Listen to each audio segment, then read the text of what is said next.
Welcome to today's deep dive. I want you to think about the pavement you step onto when you leave your house today. Yeah, we really don't think about it much, do we? No, not at all. We just treat it as like a purely utilitarian surface. Yeah. It's just a way to get from point A to point B without twisting an ankle. Right. Just a geological layer of modern convenience. Exactly. But the moment you start peeling back the layers of a city grid, you realize that a mundane stretch of traffic is actually, it's like a hard drive storing centuries of data. Oh, for sure. It's an archive of triumph, trauma, and, some intensely aggressive urban planning. It really is. And today's exploration is a fascinating piece of a broader puzzle inspired by Giannis Stefanidis' acclaimed project, O Dromos Ekiti Dikitu Historia. Which translates to the street has its own history. Right. And we are zeroing in on one of the most ubiquitous yet profoundly misunderstood street names in all of Greece. Specifically, we're looking at its manifestation in Thessaloniki, Karaoli and Dimitriou.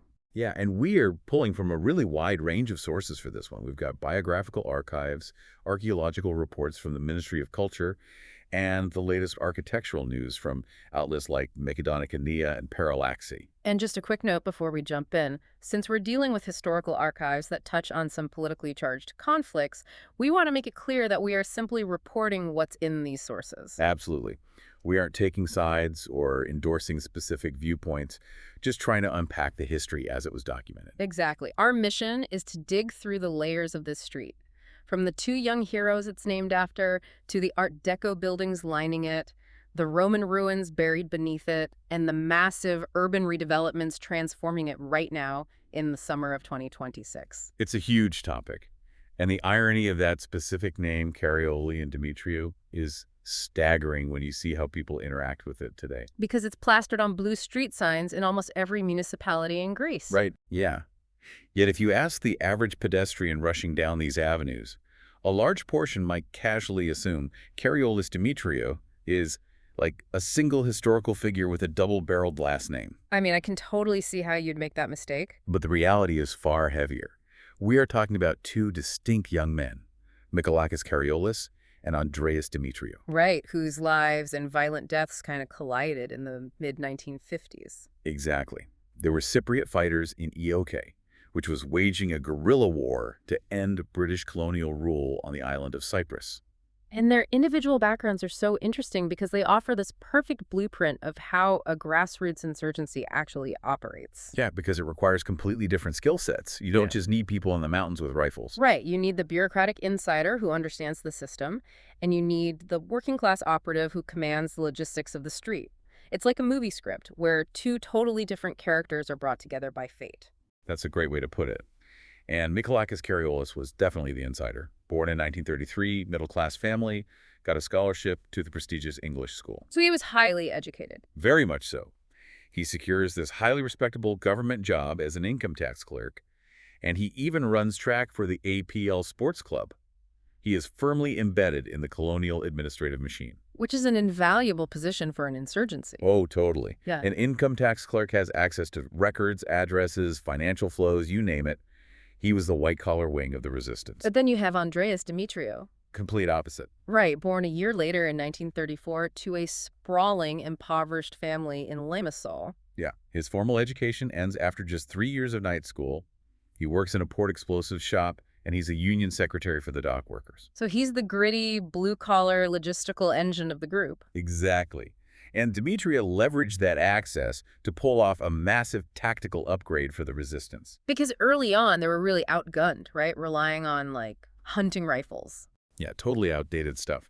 But Dimitriou knew the port's unloading processes. He knew the blind spots. So he orchestrated the theft of military-grade weapons straight from British warehouses. Wow. Just intercepting the supply chain. Right. He turned a localized rebellion into a heavily armed conflict. But that same mechanical understanding of his environment a mechanical failure is what doomed him. Right, in November 1955. Yeah, he was the trigger man in an operation targeting a British intelligence agent. But during the standoff, his weapon jammed, Just a single split-second malfunction. and it resulted in his immediate capture. It's wild to think a jammed firing pin changes the geopolitical trajectory of an entire island. It really is. And Karaolis' capture was also rooted in the chaos of urban warfare. Because a few months earlier, in August, Karaolis assassinates a special branch police informant in broad daylight. Right, during a massive public rally organized by left-wing political groups. Which tactically makes sense. You use the crowd as cover for your escape. But the psychology of a panicked crowd is so unpredictable. When the shots rang out, the demonstrators thought they were being attacked. Oh, so instead of scattering, they condensed. Exactly. They inadvertently formed this human barricade that completely trapped Karaolis. He had to abandon his getaway bicycle and run on foot. Leaving the bike behind was the fatal error, wasn't it? Yeah, the British authorities just traced the license plate, identified him, and hunted him down. Just basic forensics. Right. They caught him near the village of Siaos, just as he was trying to join the guerrillas in the mountains. And the sources say both men were subjected to severe interrogation and torture. But neither broke. They maintained total silence. So on May 10th, 1956, they became the first Cypriot fighters to be executed by hanging. Karaolis was 23, and Dimitriou was just 22. And they walked to the gallows singing the Greek national anthem. They did. And the British were so terrified that public funerals would start a massive riot, they refused to release the bodies to the families. They just secretly buried them inside the prison walls. Right? Yeah, in an area that became known as the imprisoned graves. But I want to ask you, how did this specific story trigger such a massive wave of street naming across Greece? Because trying to suppress their memory clearly backfired? Oh, it backfired on a global scale. Yeah. The execution sparked immense international outrage. Even the Greek Prime Minister, Konstantinos Karamanlis, made frantic appeals to London, which were completely ignored. Wow. Athens erupted in violent protests. And this trauma fundamentally shifted how Greece approached public memory. They didn't just want marble statues in parks. Right. They wanted to weave these young men into the daily functional fabric of the infrastructure. Exactly.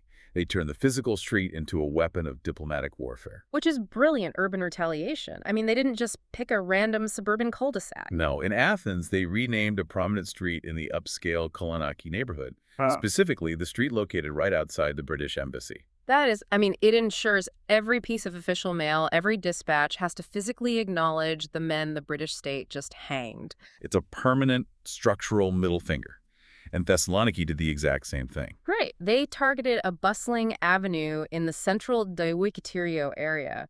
And what was it called before?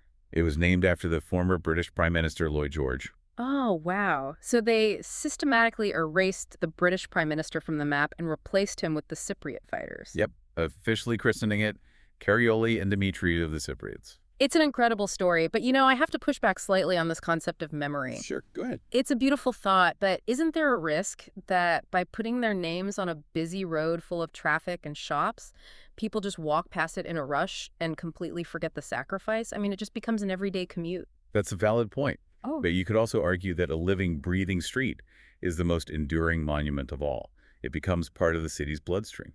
That's true. And the street itself actually had a pre-existing identity before the 1950s. The architecture lining Karaoli and Dimitriou and Thessaloniki tells a whole different story of 1930s modernization. Oh, the architecture there is fantastic. The sources highlight the listed buildings at numbers 35 and 35A near Antigonan Square. Right, built after the Great Fire of 1917 when the city was aggressively modernizing. Yeah, they are a masterclass in interwar design. They blend strict modernist principles with Art Deco geometry. You've got those continuous floors, the vertical zoning drawing the eye up. And those highly intricate, custom-designed iron railings on the central entrances. The standout feature for me, though, is the Erker, the projecting bay windows. Oh, the Erkers are so clever. Right. In a dense urban center where space is so limited, architects literally push the private living space out over the public sidewalk. You get more natural light, cross-ventilation, and it breaks up that flat,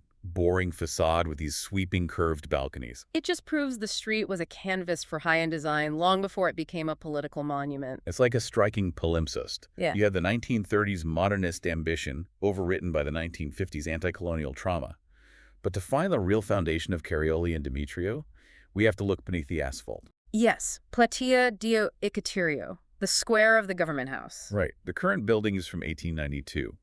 But in 1990, and then again in 1994, the municipality tried to solve a desperate modern crisis. The parking. Thessaloniki traffic is brutal, so they drafted a perfectly logical plan. Excavate beneath the square and build a massive underground parking garage. But the moment they break ground, they hit an archaeological jackpot. It completely halted the project because they found a Hellenistic center and right beneath it, a monumental Roman complex from the 1st century AD. The Roman Praetorium. Exactly, the governor's headquarters. Okay, I have to play devil's advocate here again. Let's hear it. Looking at it from the perspective of a city planner or just a frustrated commuter, I get that it's the Praetorium, but this is a city that desperately needs to function in the 21st century. I know, it's a huge debate. It turned a central square into what architects dubbed an urban rupture. Just a fenced-off, paralyzed construction pit for over 30 years. Was it really worth severing the logistical arteries of a modern metropolis just to preserve some fragmented brickwork? Couldn't they just document it, extract the artifacts, and build the infrastructure? I hear you. It is the eternal tension of living in a city built on ruins. But your premise maybe underestimates what the Praetorium represents. How so? It was the absolute nerve center of Roman Thessaloniki. The military command, the highest judicial courts, the administrative bureaucracy. To pour thousands of tons of concrete over it is to permanently sever the physical continuity of the city's governance. But they could save the artifacts, right? They found incredible things like a courtyard with hexagonal bricks, bronze chariot ornaments, a medallion of Athena, a marble head of Aphrodite. But they aren't just pretty objects. Layered directly over the Roman ruins, they found an early Christian building with complex mosaics of rhombuses and spirals. Oh. It proves that this exact geographical coordinate has been the unbroken seat of authority from the Hellenistic kings to the Roman governors into the Byzantine era, all the way to the 1892 government house. You cannot just map that and move it. Its value is tied to its location. Okay, that makes sense. The value is the continuity, proving the city's center of gravity has never actually shifted. Exactly. And thankfully, after decades of paralysis, the summer of 2026 is finally offering a resolution. Right. The municipality is executing this incredible new master plan to stitch the urban rupture back together. Yeah, they are turning the site into a cohesive public space. They are building a terraced theater to handle the steep slope of the street. So pedestrians can just sit on this stepped amphitheater and engage with the ruins below. Exactly. But the real mechanical marvel is the promenade catwalk. Oh, I love this part. Instead of driving support pillars down through the fragile Roman mosaics, they're using suspended, cantilevered architecture. Right, it's a suspended walkway. You can physically walk above the history on your daily commute. It converts an inaccessible pit into a 3D open-air museum. And the civic recycling they're doing is just amazing. Oh, the 19th century marble slabs. Yes. The original stones that paved the square had been ripped up and dumped in a municipal lot in Panorama for decades.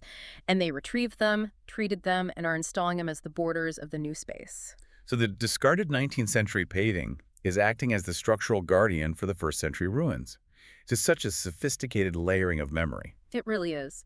But the transformation of Karaoli and Dimitriou isn't just in the historic center. No, if you follow the arterial road west into the Cordelio of Osmos municipality, there is a massive 2.8-kilometer stretch bearing the exact same name. And that's also undergoing a radical urban metamorphosis right now in 2026. It's a masterclass in modern bioclimatic urban engineering. They are actively dismantling the whole car-centric hierarchy. Right, massively widening the sidewalks, adding specialized tactile paving for the visually impaired. And systematically organizing street parking so vehicles can't encroach on the pedestrians. And the bioclimatic aspect is so important for the urban heat island effect. Absolutely. Hundreds of new trees, permeable surfaces that manage stormwater runoff way better than asphalt. And they are even altering driver psychology. At the notoriously chaotic Megalou-Alexandro intersection, they are completely ripping out the traffic lights. Replaced by a massive, sleek new roundabout. Which is vastly superior for safety and flow, right? Yeah, traffic lights encourage drivers to accelerate to beat the red light, causing terrible T-bone collisions. But a roundabout forces physical deflection. Exactly. Every vehicle has to reduce speed to navigate the curve. So any collision is a low-speed glancing blow, not a fatal impact. And to amplify that speed reduction, they're putting a large central fountain with dynamic water jets right in the middle. It acts as a visual friction point. The motion of the water naturally draws your eye and subconsciously makes you ease off the accelerator. It's just a stunning evolution, going from a polluted transit corridor to a living European standard promenade that protects pedestrians. It really shows that a street can honor the historical weight of its name, not just through solemn remembrance, but by tangibly improving the quality of life for the citizens today. For sure. So the next time you find yourself navigating a congested city block waiting for a light to change, take a second to look up at the street sign and then look down at the pavement. You might be capping a Roman governor's palace, flanked by interwar modernism, on a street that was forged as a diplomatic weapon from the ultimate sacrifice of two young men. The physical infrastructure of our cities really is the most honest ledger of our history. We write our values and our traumas right into the concrete. Which actually brings me to a fascinating frontier to think about. For thousands of years, humanity has embedded its memory in physical space. Roman marble, 19th century plazas, metal signs on 1930s balconies. Yeah, tangible things. But today, our lives are increasingly navigated through augmented reality, GPS, digital overlays. That's true. So if the physical streets of the past were our truest monuments, what happens when our primary infrastructure becomes entirely digital? When citizens in the year 2100 are navigating Thessaloniki, will they even need physical street names to remember Karaolis and Dimitriou? Or will the historical data just project directly into their field of vision?